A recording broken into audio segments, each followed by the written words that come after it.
Hello students. Last lecture में हमने बात की थी फर्स्ट लॉ ऑफ थर्मोडायनेमिक्स के बारे में। आज हम बात करने वाले हैं एंथैल्पी ऑफ सिस्टम। तो अब आप देखिए, यदि किसी सिस्टम में स्थिर आयतन पर अगर ऊष्मा अवशोषित की जाती है, स्थिर आयतन मतलब उसमें वॉल्यूम चेंज नहीं हो रहा है, उस कंडीशंस में अगर ऊष्मा अवशोषित की जाती है तो वो क्या होगी? स्थिर आयतन पर अवशोषित ऊष्मा को अपन ने बोला क्यूवी। अब देखिए, हम बात करते हैं del U Q plus W. W क्या होता है? P del V. और चूंकि यहाँ पे डीवी क्या होता है? जीरो। स्थिर आयतन पर अवशोषित की गई ऊष्मा है तो उस कंडीशन में क्या हो जाएगा? डब्ल्यू की वैल्यू क्या हो जाएगी? जीरो, क्योंकि डेल वी क्या है? आयतन में परिवर्तन जीरो। तो इस अगर जीरो होगा तो उस कंडीशन में क्या हो जाएगा? Del U equal to QV. QV क्या है? स्थिर आयतन पर अवशोषित ऊष्मा। तो उस स्थिर आयतन पर अवशोषित ऊष्मा उसकी आंतरिक ऊर्जा बढ़ाने के काम में आती है किसी भी सिस्टम के। तो इस तरीके से स्थिर आयतन पर अवशोषित ऊष्मा किसी भी तंत्र की आंतरिक ऊर्जा बढ़ाती है। अब हम बात करते हैं स्थिर दाब पर। स्थिर दाब पर क्या होगा? यदि स्थिर दाब यानी स्थिर दाब पर अवशोषित ऊष्मा क्यूपी है तो हम वैल्यू रखते हैं क्यूपी की del U QP plus W. W क्या है? वही वर्क है जिसकी वैल्यू क्या हो जाएगी? P del V. तो del U QP plus P del V. यहाँ डेल यू क्या है? डेल यू है आंतरिक ऊर्जा में परिवर्तन और डेल वी है आयतन में परिवर्तन। तो अब हम इसको जब खोलेंगे तो डेल यू क्या होगा? डेल यू का मतलब है U2 माइनस U1, मतलब अंतिम अवस्था में ऊर्जा आंतरिक ऊर्जा और प्रारंभिक अवस्था में आंतरिक ऊर्जा। और डेल वी क्या हो जाएगा? V2 माइनस V1, अंतिम अवस्था में तंत्रिका आयतन और प्रारंभिक अवस्था में तंत्रिका आयतन।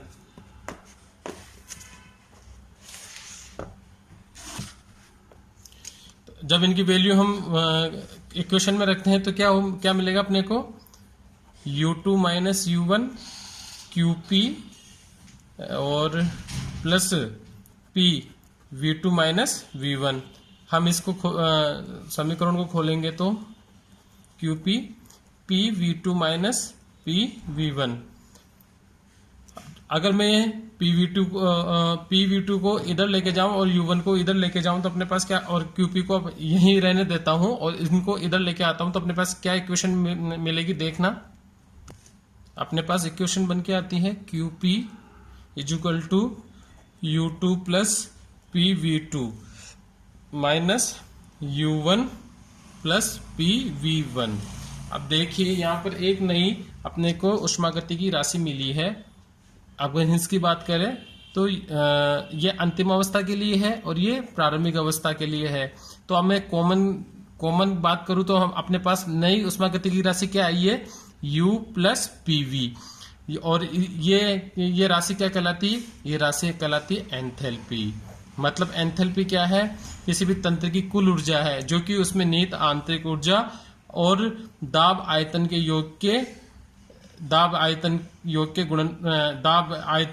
गुणनफल के और आंतरिक ऊर्जा के योग के बराबर होती है। इसे हम क्या कहेंगे? इसे हम कहेंगे एंथैल्पी।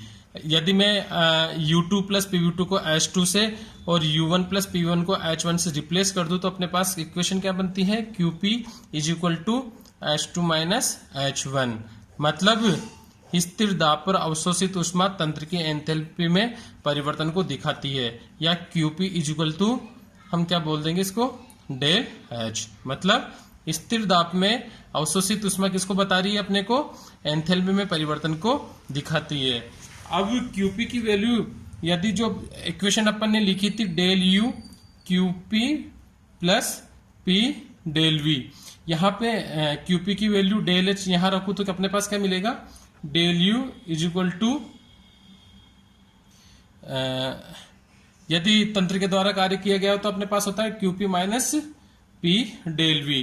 और QP की वैल्यू हमें QP की वैल्यू यहां से इसमें रखूं तो अपने पास क्या आएगा? Del U is equal to del H minus P del V, या del H is equal to del U plus P del V. ये इस तरीके से ये डेल एच का इक्वेशन आ गई, मतलब एंथैल्पी में परिवर्तन की इक्वेशन आ गई। इसके द्वारा हम एंथैल्पी में परिवर्तन को भी बता सकते हैं, किसी भी तंत्र की एंथैल्पी में क्या परिवर्तन होता है। अब हम आगे बात करेंगे ऊष्माधारिता के बारे में। ऊष्माधारिता,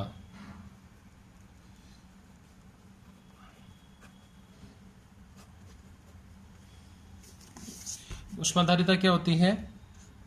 किसी भी पदार्थ का तापमान 1 डिग्री सेल्सियस बढ़ाने के लिए आवश्यक ऊष्मा उस पदार्थ की ऊष्माधारिता कहलाती है।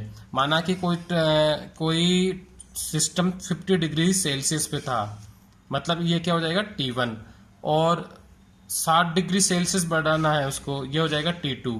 और इसके लिए माना कि Q ऊष्मा अवशोषित की गई है, तो मतलब 50 से 60 मतलब 10 डिग्री सेल्सियस हो गया।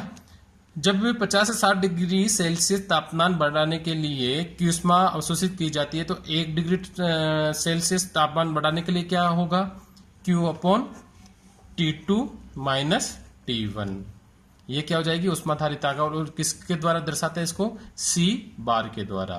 तो किसी भी पदार्थ का तापमान 1 डिग्री सेल्सियस बढ़ाने के लिए ऊष्मा की आवश्यक मात्रा को अपन क्या बोलते हैं? ऊष्माधारिता कहते हैं। यहाँ C बार माध्य ऊष्माधारिता को दिखाता है, और यदि मैं सिंपल C लिखता हूं तो ये यथार्थ को दिखाता है। अब देखिए, यदि स्थिर आयतन पर ऊष्मा ग्रहण की जाती है तो उस कंडीशन में क्या हो जाएगा? क्योंकि ऊष्माधारिता को अपन C से दिखा रहे हैं, तो स्थिर आयतन पे CV और स्थिर आयतन पे QV upon T2 minus T1।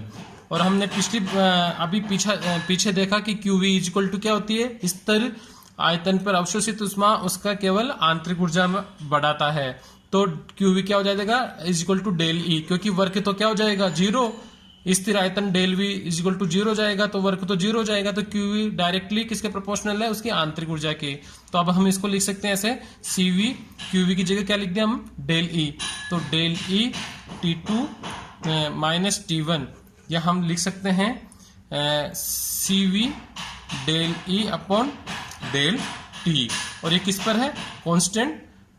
Constant volume में, तो अपने पास ये वैल्यू आ जाती है। तो क्या हो जाएगा? स्थिर आयतन पर अवशोषित ऊष्मा उसके तंत्र की आंतरिक ऊर्जा में वृद्धि करने के काम में आती है। या हम इसको दूसरे तरीके से कैसे कह सकते हैं? प्रति डिग्री तापमान बढ़ने से तंत्र की आंतरिक ऊर्जा में वृद्धि स्थिर आयतन पर ऊष्माधारिता कहलाती है। दूसरे शब्दों में, आंतरिक ऊर्जा में ताप परिवर्तन की दर स्थिर आयतन पर तंत्र की ऊष्माधारिता कहलाती है। अब हम बात करेंगे स्थिर दाब पर।